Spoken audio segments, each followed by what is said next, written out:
Hi, நான் மேகலா. திருப்பதி வெங்கடாஜலபதி குலதெய்வம் வழிபாடு. பொதுவாக திருப்பதி வெங்கடாஜலபதி யாருக்கும் குலதெய்வம் கிடையாது. பலர் தங்கள் குலதெய்வம் திருப்பதி வெங்கடாஜலபதின்னு சொல்கிறாங்க. திருப்பதி வெங்கடாஜலபதிக்கே நரசிம்மர் தான் குலதெய்வமாக வருவார். ஒருவருடைய குலதெய்வம் அந்த குடும்பத்தோட வழக்கமாகவும் இருக்கலாம், இல்லைன்னா அவங்களோட நம்பிக்கையாகவும் இருக்கலாம். அதில் நம்ம தப்பு சொல்லக்கூடாது. இது வரைக்கும் அவங்க முன்னோர்கள் குலதெய்வமாக கும்பிட்டுட்டு இருந்தாங்கன்னா அவங்களும் வழியாக கும்பிடுறது தவறு இல்லை. திருப்பதி வெங்கடாஜலபதியை குலதெய்வமாக வழிபாடுறதுக்கு எப்படி வழிபாடணுங்கிறத வீடியோவாக போடுங்கன்னு சொல்லியிருந்தாங்க. குழந்தை பாக்கியத்துக்காண்டியும் திருப்பதி வெங்கடாஜலபதியை எப்படி வழிபாடு செய்கிறதுன்னு கேட்டிருந்தாங்க. அதுக்கான வீடியோ தான் இந்த வீடியோ. குழந்தை பாக்கியத்துக்காண்டி திருப்பதி வெங்கடாஜலபதியை வழிபாடு செய்கிறவங்க முதல்ல திருப்பதி கோவிலுக்கு போய் அங்கே உள்ள அமிர்த கலச பிரசாதம்னு சொல்லி ஒரு பிரசாதம் இருக்கும். அந்த பிரசாதத்தை ஞாயிற்றுக்கிழமை அன்னைக்கு விநியோகம் பண்ணுவாங்க. அந்த நேரத்தில் போய் அந்த பிரசாதம் வாங்கி நம்ம சாப்பிட்டு வந்துட்டு அதற்கப்புறம் நம்ம வீட்டில் பூஜை பண்ணலாம். இந்த அமிர்த கலச பிரசாதத்தை சாப்பிட்டாலே குழந்தை பாக்கியம் கிட்டும். வீட்டில் திருப்பதி வெங்கடாஜலபதி ஃபோட்டோ வச்சு வழிபாடு செய்யும் பொழுது வெங்கடாஜலபதி மட்டும் இருக்கிற மாதிரி உள்ள ஃபோட்டோ வாங்கக்கூடாது. பெரும்பாலும் தாயாரும் இருக்கிற மாதிரி உள்ள ஃபோட்டோவாக இருக்கணும். குலதெய்வமாக வழிபாடு செய்கிறதா இருந்தாலும் சரி, குழந்தை பாக்கியத்துக்காண்டி வழிபாடு செய்கிறதா இருந்தாலுமே சனிக்கிழமை ஆரம்பிக்கிறது நல்லது. அதே நேரம் படுபச்சு பார்த்து ஆரம்பிக்கணும்.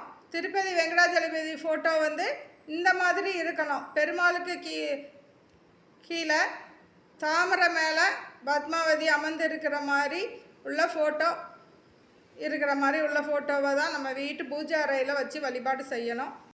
வளர்ப்பிறையில் ஆரம்பிக்கிறது நல்லது. பூஜை பண்ணும்பொழுது வெங்கடாஜலபதி பத்மாவதி தாயார் வழிபாடு செய்கிறது சுக்கிர ஓரையில் வழிபாடு செய்கிறது தான் நல்லது.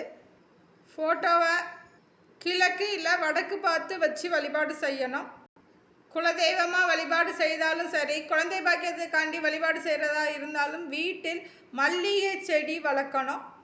மல்லிகைப்பூவில் மகாலட்சுமி வாசம் செய்கிறதுனால நம்ம வீட்டில் மல்லிகை செடி வச்சு அதுக்கு நம்ம தண்ணி ஊற்றி வழிபாடு செய்யும் பொழுது அதை பார்க்கும் பொழுது அதோட நறுமணம் நம்ம வீடு ஃபுல்லாகவே நம்மளுக்கு வரும். நம்மளுக்கு பார்க்கும்போது ஒரு மகிழ்ச்சியும் சந்தோஷமும் கிடைக்கும். குழந்தைங்கிறப்ப நம்மளுக்கு சந்தோஷமாக இருந்தால் தான் நம்மளுக்கு குழந்தை பாக்கியம் கிடைக்கும். இந்த பூஜை பண்ணும்போது நிலைவாசல், கதவு, அந்த கதவுல உள்ள அந்த தாழ்பால் எல்லாமே அழுக்கு எதுவும் படியாமல் சுத்தமாக பார்த்துக்கணும், சுத்தம் பண்ணி வச்சுக்கணும். வீட்டில் நிலைவாசலுக்கு இடது பக்கத்தில், அதாவது வீட்டுக்குள்ளே இருந்து நம்ம வெளியில் வருவோம்ல, அந்த இடத்துல இடது பக்கத்தில் நம்ம துளசி மாடம் வச்சு வழிபாடு பண்ணணும். வீட்டுக்கு எதிராக வாசலுக்கு நேராக துளசி மாடம் வைக்கக்கூடாது. நிலைவாசலில் குலதெய்வம் இருக்கிறதாக ஐதீகம். அதனால் குலதெய்வம் வழிபாடு செய்கிறவங்க நிலைவாசலில் சுத்தம் பண்ணி மஞ்சள் பூசி கோலமிட்டு பூ வச்சு தீபம் ஏற்றணும். பொதுவாக குலதெய்வ ஃபோட்டோவை வீட்டுக்கு வெளியில் உள்ள நிலைவாசலுக்கு மேலே மாட்டி வைக்கிறது நல்லது.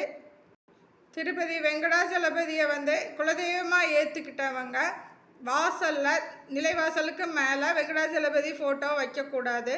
பூஜை அறையில் மட்டும்தான் வைக்கணும். வெங்கடாஜலபதியோட சங்கு சக்கரம் நாமம் இருக்கு இல்லையா, அதை வேணால் பூஜை வீட்டோட நிலவாசலுக்கு மேலே வைக்கலாம். குழந்தை பாக்கியத்துக்காண்டி வேண்டுறவங்க நம்மளோட பெட்ரூமில் சிரிக்கிற மாதிரி உள்ள குழந்தையோட ஃபோட்டோவை மாட்டி வைக்கணும். நம்ம அதை அடிக்கடி நம்ம பெட்ரூமில் போயிருக்கும் போதெல்லாம் பார்க்கும்படியான இடத்துல வைக்கணும்.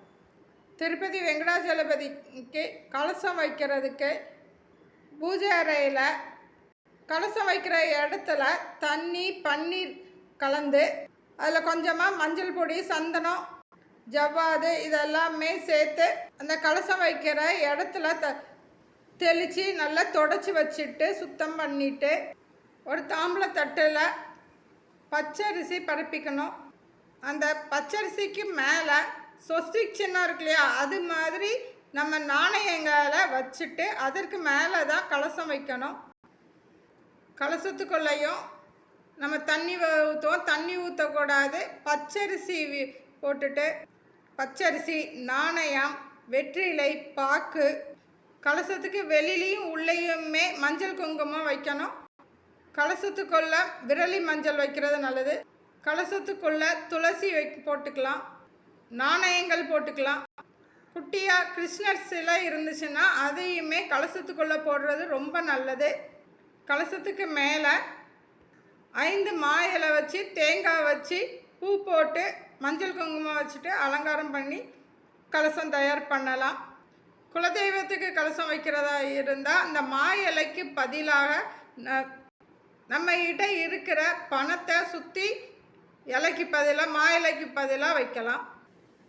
வீட்டில் வெங்கடாஜலபதிக்கு அபிஷேகம் பண்ணும் பொழுது, குழந்தை பாக்கியத்துக்காண்டி பண்ணும் பொழுது தேனாபிஷேகம் பண்ணுறது நல்லது. குலதெய்வமாக வழிபாடு செய்கிறவங்க சந்தன அபிஷேகம் பண்ணுறது ரொம்ப நல்லது. திருப்பதி வெங்கடாஜலபதியை குலதெய்வமாக வழிபாடு செய்தாலோ, குழந்தை பாக்கியத்துக்காண்டி வழிபாடு செய்கிறதா இருந்தாலும் தீபம் ஏற்றுறது மாவிளக்கு தீபந்தான் ஏற்றணும். தீபம் ஏற்றுறதுக்கு ஒரு தாம்பூல தட்டில் வெற்றிலை எடுத்துக்கணும். 6 வெற்றிலை எடுத்துக்கணும். அந்த 6 வெற்றிலைக்கும் மேலே மாவிளக்கு வைக்கணும். மாவிளக்குக்கு மஞ்சள் குங்குமம் வைக்கிறது. மஞ்சள் குங்குமம் நாம மாதிரி போட்டு தான் போட்டு வைக்கணும். குழந்தை பாக்கியத்துக்காண்டி மாவிளக்கு ஏற்றுறது, மாவிளக்கை இந்த பாலாட சங்கு இருக்கு இல்லையா, அந்த ஷேப்பில் மாவிளக்கு பிடிச்சி வைக்கணும். தீபம் ஏற்றுறதுக்கு திரி மஞ்சள் திரி போடணும். நெய் தீபம் தான் ஏற்றணும்.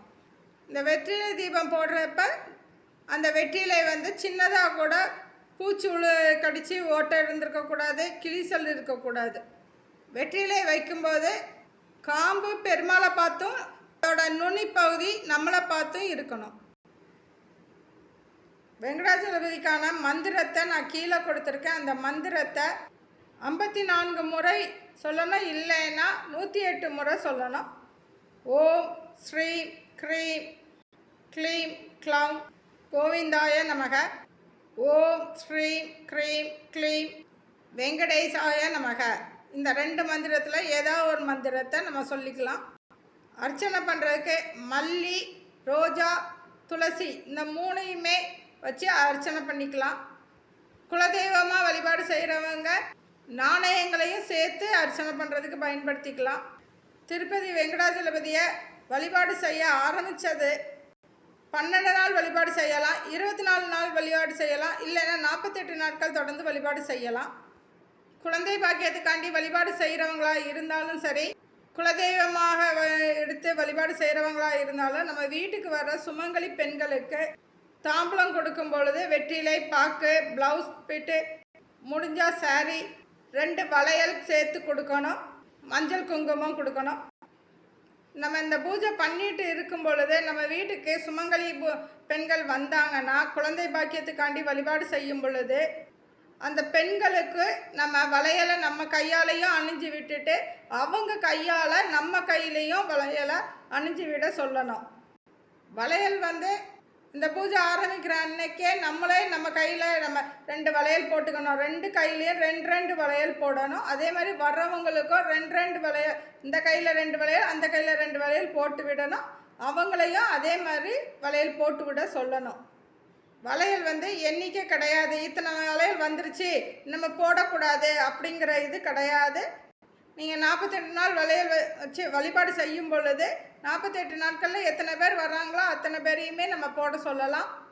நம்ம கண்ணாடி வளையல் போட்டிருக்கும் போது அந்த கண்ணாடி வளையல் உடஞ்சி கூட போகும். அதை கூட நீங்கள் கணக்கில் எடுத்துக்கக்கூடாது. உடஞ்சிருச்சுன்னு வருத்தமும் படணும்னு இல்லை. வளையலோட நிறம் பச்சை, மஞ்சள், சிவப்பு இந்த 3 நிறத்துலையுமே நம்ம வாங்கி வச்சுக்கணும்.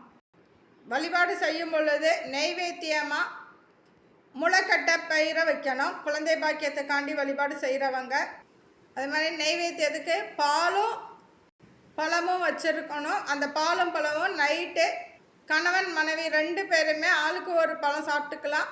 அந்த பாலையும் குடிச்சுக்கணும்.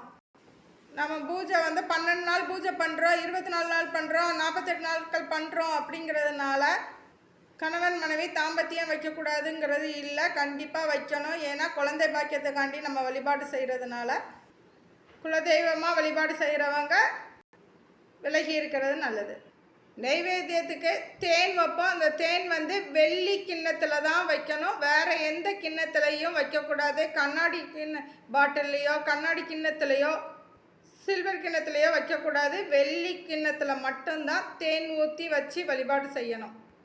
பெருமாளுக்கு முன்னாடி ஒரு வாழை இலையில் பச்சரிசியை முந்தின நாளே கழுவி அதை நனைச்சி அந்த வாழை இலையில் வச்சுட்டு அதுக்கு மேலே வெல்லமும் வச்சு வைக்கணும். இந்த பச்சரிசியையும் வெல்லத்தையும் ஒன்றா கலந்து அதை வீட்டுக்கு முன்னாடி வர்ற பசுமாட்டுக்கு நம்ம வீட்டில் இருக்கிறவங்களோட கையால் அந்த பசுமாட்டுக்கு நம்ம கொடுக்கறது ரொம்ப நல்லது. அதுபோல் இலந்த பழம் கிடைச்சாலும் இலந்த பழமும் நைவேத்தியமாக வச்சு வழிபாடு செய்யலாம். இந்த வழிபாடை வந்து 12 நாள் 24 நாள் 48 நாட்கள் நம்ம வழிபாடு செய்வோம். செய்யும் பொழுது அந்த 12ஆம் நாள் 24ஆவது நாள் 48ஆவது நாள் வந்து நிறைவு செய்யும் பொழுது 5 வகையான சாதம் வச்சு வழிபாடு செய்யணும். குழந்தை பாக்கியத்துக்காண்டி வழிபாடு செய்கிறவங்க நம்ம பூஜை செய்யும் பொழுது நம்ம மடியில் சந்தான கிருஷ்ணர், தவளம் கிருஷ்ணர், பட்டாபிஷேகர், ராமர், சீதா இருக்கிற மாதிரி உள்ள ஃபோட்டோ இல்லைன்னா விக்கிரகம் இதை நம்மளோட மடியில் வச்சுட்டு பூஜை பண்ணணும்.